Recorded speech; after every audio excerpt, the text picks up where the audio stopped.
Hi, I'm Callum from Tyne Valley Motorhomes, and this is the handover on the Bessacarr 410, which is a 2012 model. As you start the walk round on the driver's side of the vehicle first, the first point you get to is your Truma vent cover. So this is your flue for your boiler. So when heating the water on gas, this cover needs to come off. When you're travelling or when you're washing the van, pop the cover back on. But it's as simple as putting your hand on the top, thumb in the middle, and lifting the cover off. Great place to store these covers when they're off is just in the driver's door pocket, and then you'll never forget to pop it back on before you leave your site. But make sure if you're heating the water on gas, the cover comes off, because the buildup of gas is trapped and it won't allow the water to be heated up on the gas side of the boiler. Should you get the red light and you've left the cover on, turn it off, come out, take the cover out, blow into here to eliminate the build-up of gas, and then turn it back on and it should fire straight up. Here you have your freshwater filler point. So using the habitation key, which is this small black round-headed key, this is a lockable cap. So when it spins on itself, it's locked. When you're able to push it and turn it and pull the cap off, it's open. And basically, go and buy yourself a hose pipe with some hose pipe connections, as it's mainly just a brass tap on site. Pop your hose pipe into here, wait until it either overflows, which means you've got a full tank of fresh water, or you can look on board on the control panel and it'll tell you in increments how much water is in your freshwater tank. You have got a point there for a pump, so should you not be able to get a hose pipe to the van, but you can bring a barrel of water and buy a wheel submersible pump, which is where the fittings for the 12 volt here go into. One end goes into that and the other end goes into the drum of water, and it'll suck the water out of the drum into the main tank.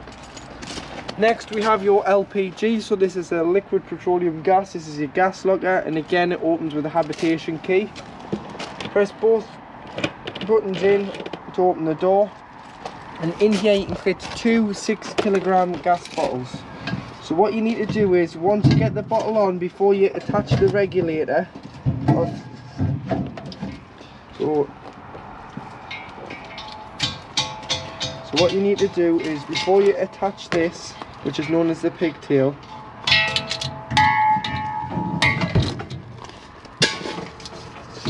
you need to put your bottle in,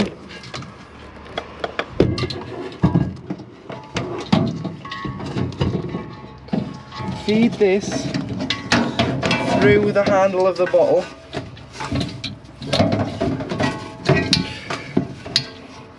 so it clips over the top. So this is your gas locker, which again opens with a habitation key.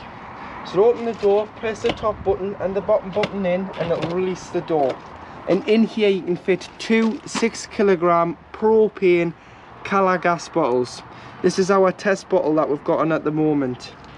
So what you need to do is, before you connect this pipe here, which is known as the pigtail, you've got to connect the strap to keep the bottle safe and secure in the locker. So it needs to go, it's got a plastic collar on which goes underneath and around the top of the bottle.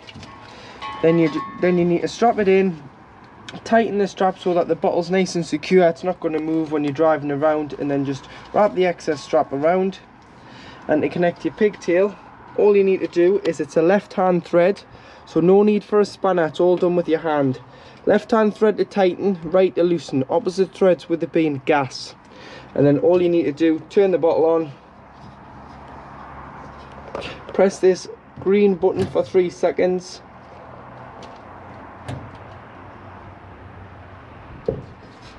and that allows the crash valve to open, because obviously it shuts. So press to open your crash valves, so it allows the gas into the vehicle. And then should you have another bottle tucked away behind, because you can't fit two in here, all you would do is take the front bottle out if it had been empty, swap them round, tie the bottles back in and put the pigtail back on, and you should have a second bottle so that you don't run out of gas. Here you have your hookup point. So vehicle up, get your hookup lead,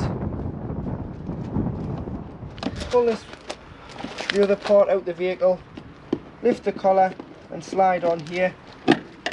Hook the van up first, then walk to the site and hook the site up, and do it in reverse order when unhooking so that you're never walking around with a live lead. This is your waste water outlet point.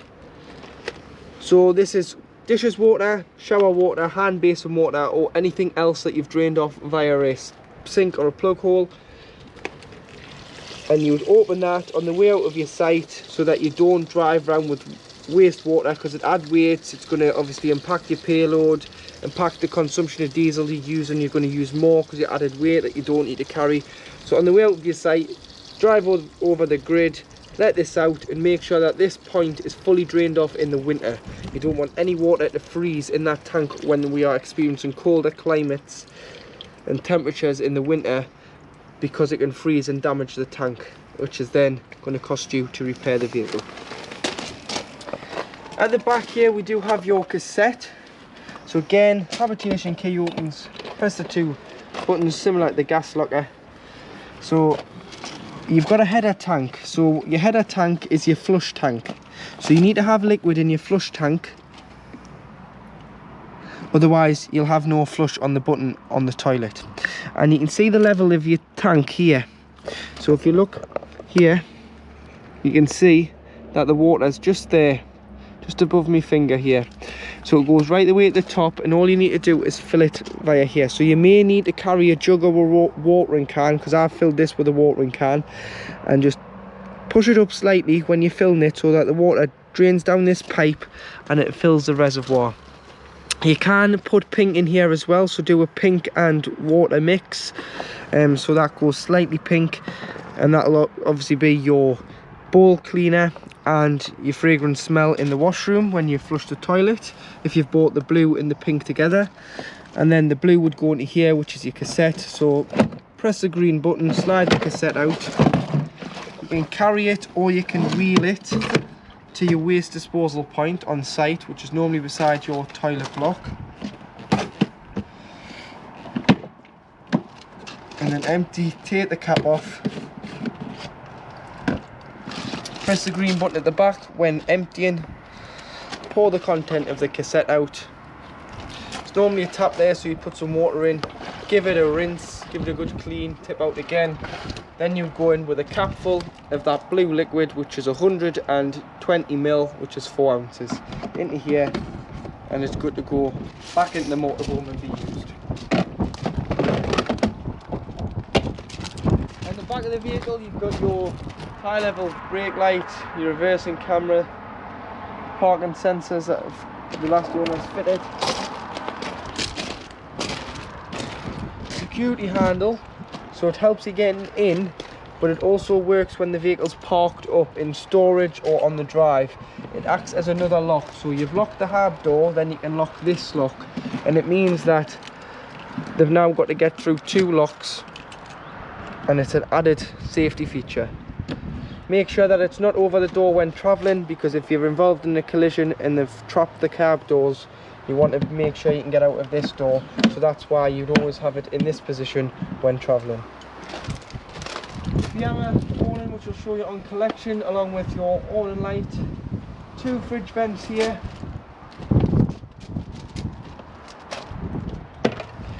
You've got your gas, external gas point.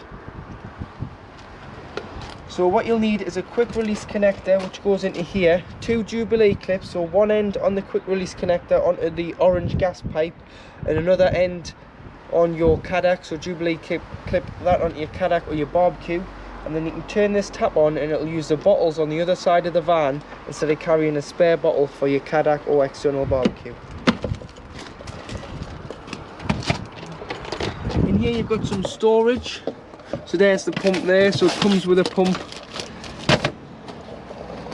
and underneath you do have your leisure battery. So you've got one 105 amp hour new max leisure battery. You can fit another one in there, so if you do want another one, you can get another one fitted at a later date. One fully charged leisure battery should last you 3 days if you use it correctly off grid. 2 will last you 6.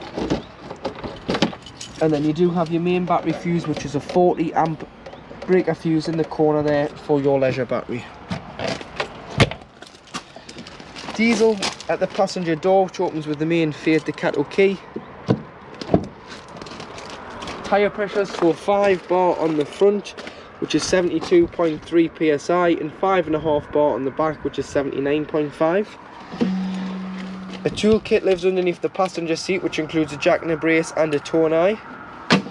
And then this cover here lifts off, and you can put a charger on your leisure, on your habitation.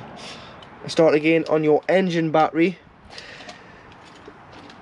So if you ever need to replenish the engine battery, that cover needs to be lifted off, and the leisure and the carb battery lifted out, and you can put a charger on there in the winter to stop the battery from going flat on your engine battery. So engine battery underneath there. Bonnet releases here.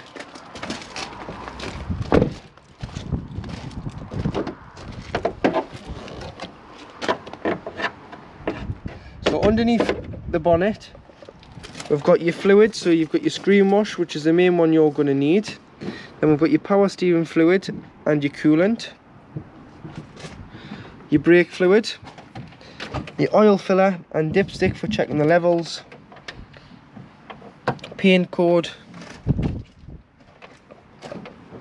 and then for giving or receiving a jump start, because the battery for the engine is underneath the carb floor, you've got a positive terminal here underneath this cover, and you've got a negative beside the headlight for giving or receiving a jump start.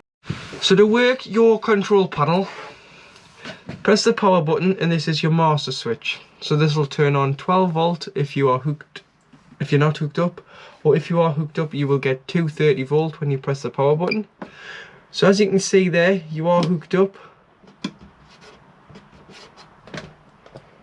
and then you can view your levels, which is your leisure battery and your vehicle battery, also your fresh water and your wastewater levels.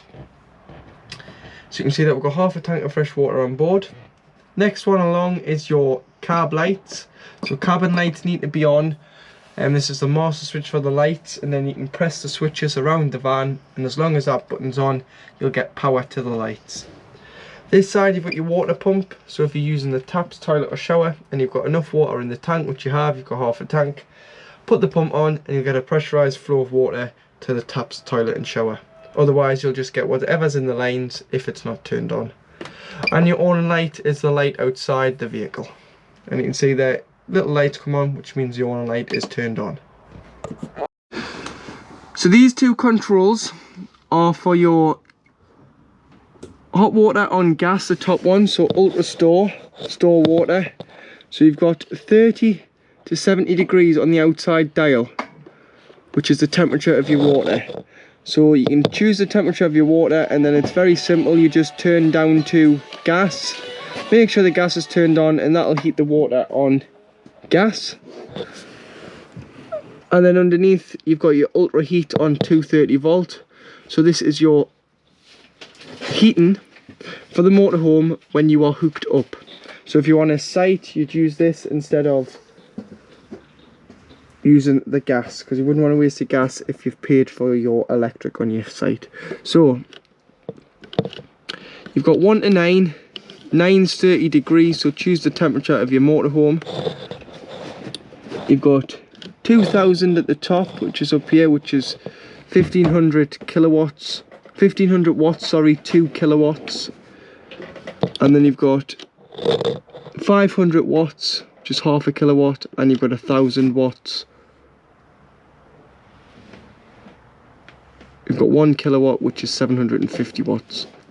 So choosing your source, whether you use 2 kilowatts, 1 kilowatt or half a kilowatt, all depends on what the site gives you. So if you're on a 16 amp hookup, you can use 2 kilowatts, 2000 watts. If you're on 12, you may have to use 1 kilowatt. And it also depends on what you're running at the same time, so don't overload the vehicle, otherwise you can trip it out. So normally you would just put on a 2, choose your temperature, and you'll be good to go. But that's your heating on your heating on electric and your water on gas. So remember, with the gas, take the cover off the outside, otherwise the water won't heat in the boiler. So in the floor there's a hatch underneath there. If you release the black cap, this is your fresh water tank. So to drain it off, should you have taken on a source of contaminated water, or you're winterizing it for the winter where you want to drain it all off, or you're just simply not using it for a while, in the tank there's this orange plug. If you pull that out, it'll drain the water out of the fresh water tank directly out underneath the chassis. It's very important in the winter that you fully drain it off so that the water cannot freeze, and you would do it by pulling the plug out. Make sure that once you're ready to use the van again, you've put your plug in, otherwise the water will just drain straight out as you film it. So in the kitchen area, you've got 3 230 volt sockets when hooked up. They'll all work. Got a kitchen roll holder, a disposable fire extinguisher there,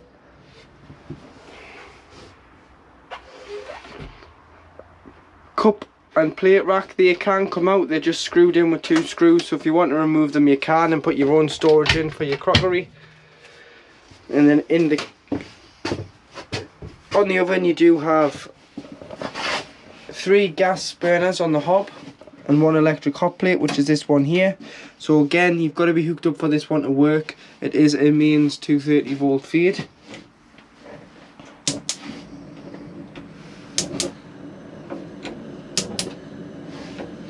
Three gas rings which are lit there, and then as well with a hot plate, make sure that every 4 rings are cool enough before you put the hob top down, because otherwise it can get really warm and it can shatter the glass if it's too hot. So just make sure that you can leave your hand on it, and if it's cool enough for your hand to sit on the grill,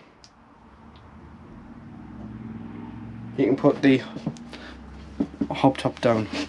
Underneath you've got your grill.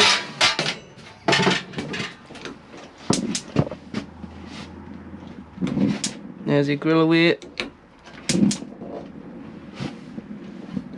And underneath that we do have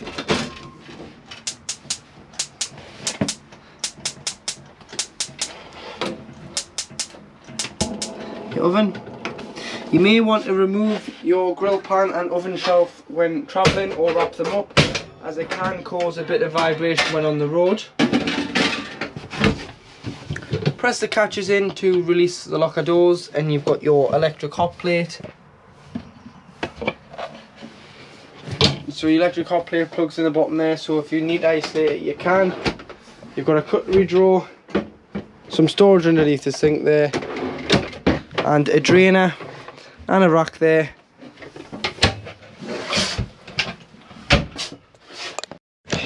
So to operate your toilet, make sure that the pump is on so you get your fresh water flush from your header tank, and then all you need to do is press the blue button. The blue button is your water. So should you have any pink liquid in there, like I was saying earlier outside, that'll be a pinky colour. Always flush it first, so put a small amount of water in the toilet before use, because it helps lubricate the seal between the top of the toilet and the top of the cassette. Then you want to open the cassette, and this is known as your blade handle, this one here. So slide this to the right. You can now use the toilet, give it a good flush after use, and slide this back to the left. You've got your shower screens there with a turnbuckle on top and bottom, so turn them the other way and you can clip that over. Toiletry space down here, as well as a towel holder and some storage behind. The cassette as well will indicate here when it's full, so you got a light there. And then you've got your hand basin tap, which is also your shower head, so that just clips up onto here. But when you winterize the vehicle, if you just unscrew this shower head from the pipe, pull the pipe all the way out the tap and lie it in the shower tray, so it'll stop any water from sitting in here and potentially freezing. And you want to open all the taps within the motorhome, so you want to open this tap and the kitchen tap, as well as the fresh and the waste and then the boiler, which I'll show you how to do going through the vehicle. And then you've got your bathroom light just here, which operates these two lights. To operate your fridge, which is a Thetford fridge, you turn it on and off here by the little button beside the Thetford logo. So press and hold, and you can turn it off, and you can turn it back on. This here is your source selector, so the left hand button. So you can have it on auto, and auto finds the best source available to the fridge at any one time. So at the moment we're hooked up and we'll have gas on board. It's went to Hookup. As you can see, it's showing a picture of a plug. That's mains 230 volt. If I was to take the Hookup out, you'll get gas, as the gas is turned on at the moment.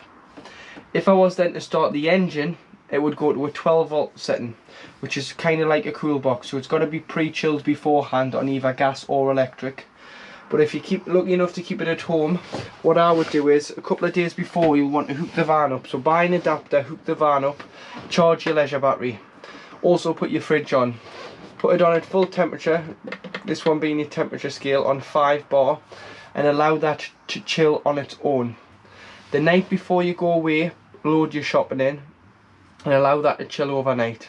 And then if you're on auto, unhook the van, start the engine and drive to your site. Your shopping should be nice and fresh and still edible and cool when you get to your site, and either hook back up and it'll go back to Hookup, or gas. If you want to manually change the sources, you just press this one here. So that's battery, showing a spanner, which is a fault, code 10, loss of 12 volts because the engine's not turned on. Gas on its own there, the gas flame, making sure your gas bottle's turned on. Please note, with automatic, it does wait 20 minutes before lighting on gas. It's just a safety feature in case you pulled into a petrol forecourt and you forgot to turn your gas bottle off. It's not finding 12 volt anymore because the engine's been turned off, but it can find gas. It'll wait 20 minutes before lighting, so if you're in a hurry, just change it to gas manually by pressing the button and making sure that the auto sign goes away. Then finally, with the fridge, what you want to do is you want to give it a good clean out when you're not using it, and you want to leave the door open, because if you shut the door, so it's got a rubber seal on there, it's going to trap the air in and you're going to get all sorts of smells in the motorhome because you've trapped the air. So underneath the handle there's a little grey toggle, and all you need to do is slide it out, pop that into the little hook here, and it'll allow air circulation in and out of the fridge to stop smells from forming in the motorhome.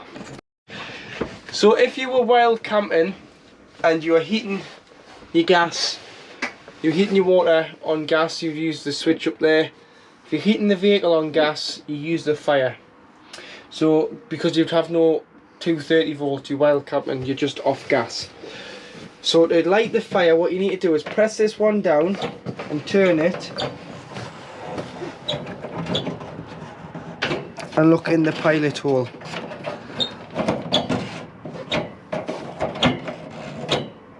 And then once it's lit, you'll hear it roar and you'll see the flame in there. And then what you can do is, you can either, you've got a few settings here, so you've got 1 to 5 at the back, which is just a 12 volt assisted fan. If you're wild camping, you may not want to use this because it's going to use your 12 volt leisure battery, which is going to then limit how long you've got of a fully charged leisure battery. So you might have it in the front one in the middle position, which is off, and it'll convect out the front of the fire. If you were on the site and you're using gas, or you can use this on electric as well, you can choose your fan speed, and then you can either put on A, which is automatic, and it'll blow out the various parts of these around the vehicle, which is your ducting points, and it'll circulate the heat.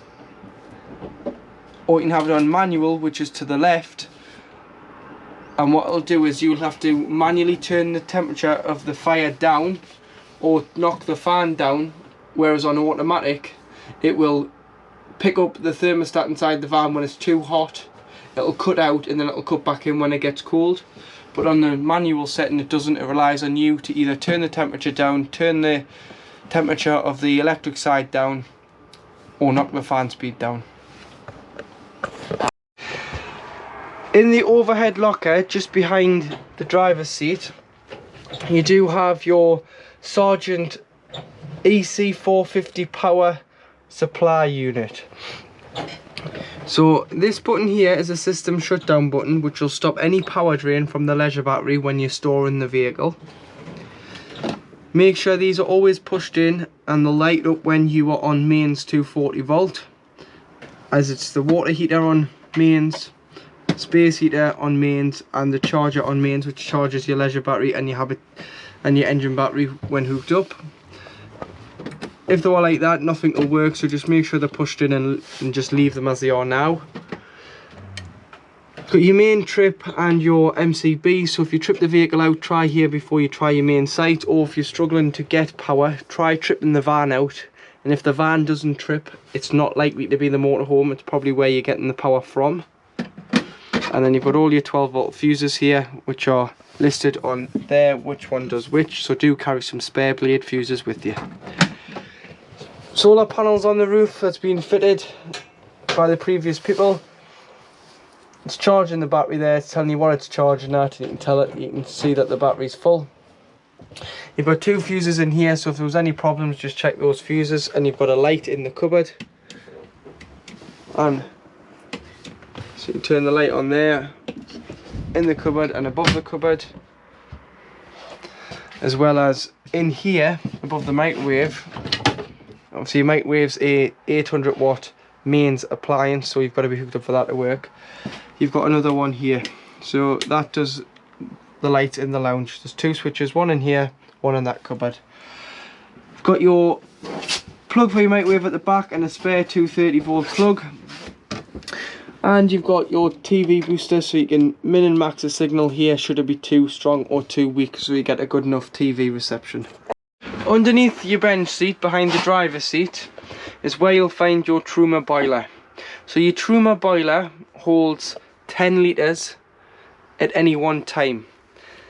When you're winterising the vehicle, obviously you want to drain the waste off, the fresh off, open all the taps so no water sits in any pipelines, remove your shower head from the hose and lie that in your shower tray to stop any water from freezing there. You also need to drain off this boiler. So to do so, it's a little toggle here, and what you need to do is just lift it up and stand it on end.